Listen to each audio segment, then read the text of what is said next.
ఉన్న బంగారాన్ని విడిపించి ఆ రోజు ఆన్లైన్ రేటుకే మేము కొంటాం. Sharma gold company.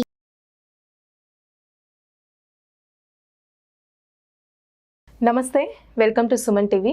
నేను మీ యామ్ని. ప్రస్తుతం మనతో ఉన్నారు ప్రముఖ ఆధ్యాత్మికవేత్త, ప్రముఖ జ్యోతిష వాస్తు పండితులు సుభాష్ శర్మ గారు ఉన్నారు. వారితో మాట్లాడదాం. నమస్కారం గురుగారు. శ్రీమాత్రేనమ్మ. గురుగారు, ఇప్పుడు ఈ నెల మనకి మాఘ పౌర్ణమి ఉంది కాబట్టి పౌర్ణమి అయిపోయిన తర్వాత అసలు ఏ రాశుల వారికి బాగుంటుందండి? తప్పకుండా తెలియజేస్తానమ్మా. ముందుగా ప్రేక్షకులందరికీ శ్రీమాత్రే నమః, శ్రీ గురుభ్యో నమః. జ్ఞానినాంనపి చేతాంసి దేవి భగవతి హిస బలాయ కృష్యమోహాయ మహామాయ ప్రయశ్చతి. మనకు పౌర్ణమి 24వ తారీఖు రోజున ప్రారంభమవుతుంది. దాని తర్వాత కొన్ని రాసుల వారికి మహర్జాతకము అదృష్టయోగం పట్టబోతుంది. ఎప్పటికైనా ఏ రాసుల వారికైనా 6 రాసులకు బాగుంటుంది, 6 రాసులకు కొద్దిగా ఇబ్బందికరంగా ఉంటుంది.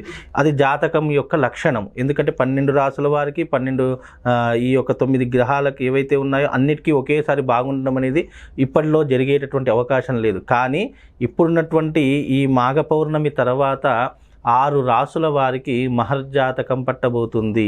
వాళ్ళు పట్టిందల్లా బంగారం అవుతుంది. అదృష్టము అనేటటువంటిది వాళ్ళ జీవితంలో ప్రారంభమయ్యేటటువంటి రోజు ఈ మాఘ పౌర్ణమి. 24 గడిచింది, 25లోకి అడుగు పెట్టారు అంటే వాళ్ళ యొక్క దశ దిశ రెండూ కూడా మారబోయేటటువంటి మహర్జాతకము 6 రాసుల వారికి పట్టబోతుంది. ఆ 6 రాసులు ఏమిటి అంటే గనక, మొట్టమొదటి రాశి మేషరాశి, ఆ తర్వాత 2వ రాశి కర్కాటక రాశి, 3వ రాశి సింహరాశి, ఆ తర్వాత 4వ రాశి వచ్చేసేసి మిథున రాశి, 5వ రాశి వచ్చేసేసి మనకు ధనుస్సు రాశి, 6వ రాశి వచ్చేసేసి మీనరాశి. ఈ రాసుల వారికి మహర్జాతకము చాలా మంచి ఫలితాలు, అదృష్ట యోగాలు, బిజినెస్లో కానీ వ్యాపార రంగంలో కానీ మంచి రాణించేటటువంటి అవకాశము, లావాదేవీల విషయంలో కానీ ఆర్థికపరమైనటువంటి వ్యవహారాదులలో కానీ మహర్జాతకము అదృష్ట యోగం అనేటటువంటిది వీళ్లకు 25వ తారీఖు నుండి ప్రారంభమయ్యేటటువంటి యోగము వీళ్ళ జాతకంలో కనిపిస్తుంది. అంటే ఇన్ని రోజులు పడుతున్నటువంటి కష్టాలకు, ఇన్ని రోజులు పడుతున్నటువంటి బాధలకు చెక్ పెట్టేటటువంటి సమయము ఈ ఫిబ్రవరి 25వ తారీఖు రోజున ప్రారంభమవుతుంది.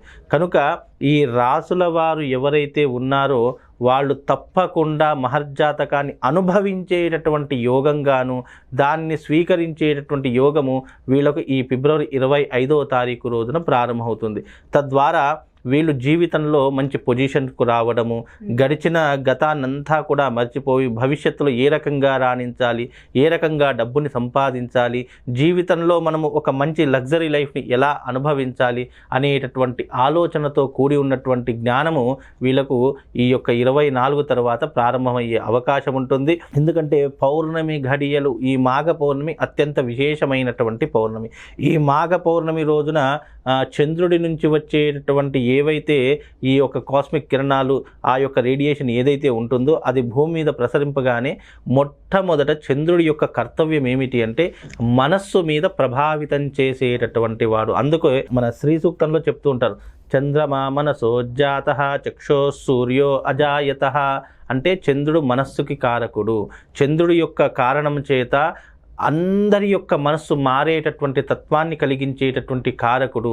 అందుకే ఈ ఫిబ్రవరి 24 తర్వాత చాలామంది యొక్క రాసుల యొక్క ప్రభావము మనస్సు మీద పడి వాళ్ళ యొక్క మనస్సు మారేటటువంటి అవకాశం ఉంటుంది.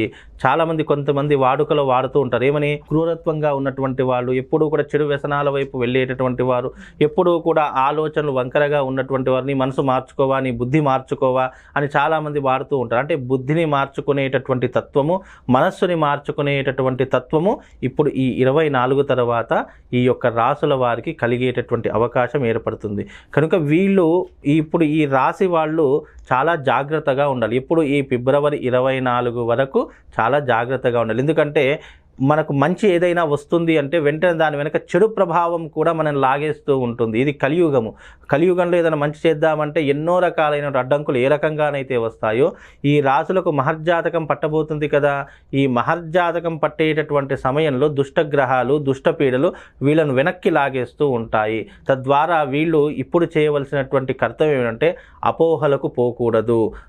అలాగే వీళ్ళు ఎవ్వరికి షూరిటీ లాంటివి కానీ జమానత్ లాంటివి కానీ ఉండకూడదు. ఎవ్వరి విషయంలో వీళ్ళు అతిగా చనువుగా ఉండకూడదు, వీళ్ళ పనేంటో వీళ్ళు చూసుకోవాలి. అలాగే వీళ్ళు ఏదైతే డబ్బు లావాదేవీల విషయాలు ఉన్నాయో ఆ విషయాల్లో చాలా జాగ్రత్తగా ఉండాలి. అలాగే పెద్దవాళ్ళ యొక్క సలహాలు సూచనలు తప్పకుండా పాటించాలి. కుటుంబం మీద ఎక్కువగా ప్రేమగా ఉండాలి. కుటుంబం మీద ఎంతనైతే బాధ్యత ఉందో ఆ బాధ్యతను సక్రమంగా వీళ్ళు నిర్వర్తించాలి. ఇవి గనక వాళ్ళు పాటిస్తే ఆ అదృష్ట యోగం అనేటటువంటిది వీళ్ళను వరిస్తుంది. ఎందుకు అనంటే అదృష్ట యోగం వరించేటప్పుడు మనకు కొన్ని ఇబ్బందికరమైనటువంటి కొన్ని జరుగుతూ ఉంటాయి మన చుట్టుపక్కల. అలాంటి వాళ్ళు ఇలాంటి జోలికి పోకుండా ఉండి మన పని మనం చేసుకుంటూ ఉంటే అత్యుత్తమమైనటువంటి ఫలితాలు వాళ్ళ జాతకంలో కలుగుతాయి. కనుక ఈ 6 రాసుల వారికి ఈ పౌర్ణమి తర్వాత మహర్జాతకము అదృష్ట యోగం పడుతుంది. ఎందుకంటే మానవులు ఆచరించేటటువంటి ధర్మబద్ధమైనటువంటి ఏమి ఉన్నాయో అవి ఆచరించాలి. దైవారాధన చేసుకోవడము, దేవాలయాలకు వెళ్ళడము. ఇప్పుడు ఈ రాశి వాళ్ళు ఇప్పటి నుంచే ప్రయత్నం చేస్తే దీని యొక్క ప్రతిఫలము 24 తర్వాత వీళ్ళకు వరించేటటువంటి అవకాశం ఏర్పడుతుందమ్మా. అలానే గురుగారు, ఇప్పుడు బాలైన రాశుల వారు ఉంటారు కదండి, వాళ్ళు ఎలాంటి జాగ్రత్తలు తీసుకోవాలి? అయితే మిగిలిన 6 రాశులలో ఉన్నటువంటి వాళ్ళు ఇప్పుడు ఇది మాఘమాసం కాబట్టి, ఇది శ్యామలా నవరాత్రులకు సంబంధించినటువంటి మాసం కాబట్టి రాజశ్యామల అమ్మవారి యొక్క యాగం చేసుకుంటే అద్భుతమైనటువంటి ఫలితాలు వాళ్ళ జీవితంలో ఉంటాయి. అది ఎప్పుడు చేసుకోవాలి? పౌర్ణమి, మాఘ పౌర్ణమి రాజశ్యామల అమ్మవారికి చాలా ప్రీతికరమైనటువంటిది, చాలా ఇష్టమైనటువంటిది.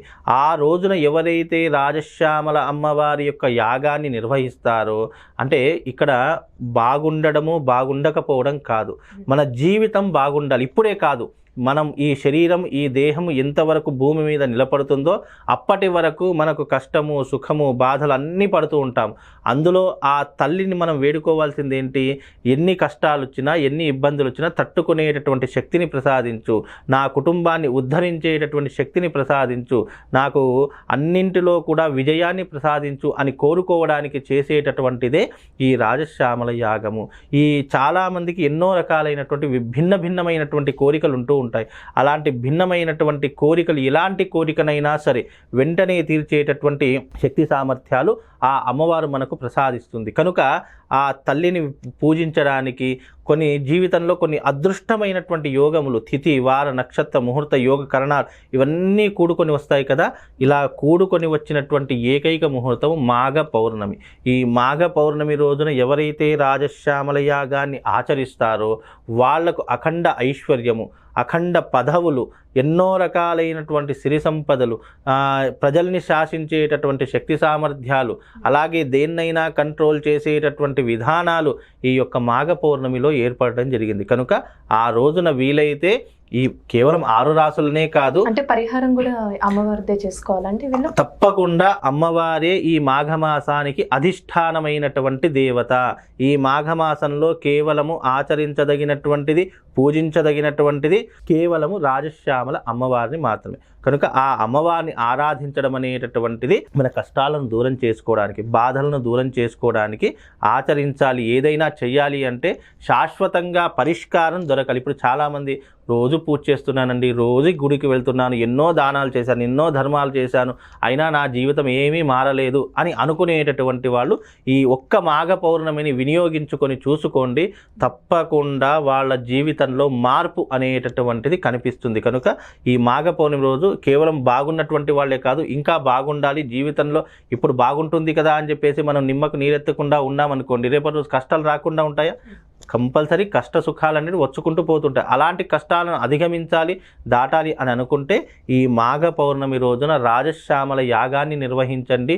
మీ జీవితంలో అదృష్టము ఎప్పుడూ కూడా మిమ్మల్ని అంటు పెట్టుకొని ఉంటుంది. అంత గొప్పనైనటువంటిది, అంత విశేషమైనటువంటిది ఈ మాఘమాసం. ఈ పౌర్ణమి తర్వాత 6 రాసుల వారికి అదృష్ట యోగము మహర్జాతకం పట్టబోతుందమ్మా. చాలా చక్కగా తెలియజేశారు గురుగారు. ధన్యవాదాలండి. శ్రీమాత్రే నమః.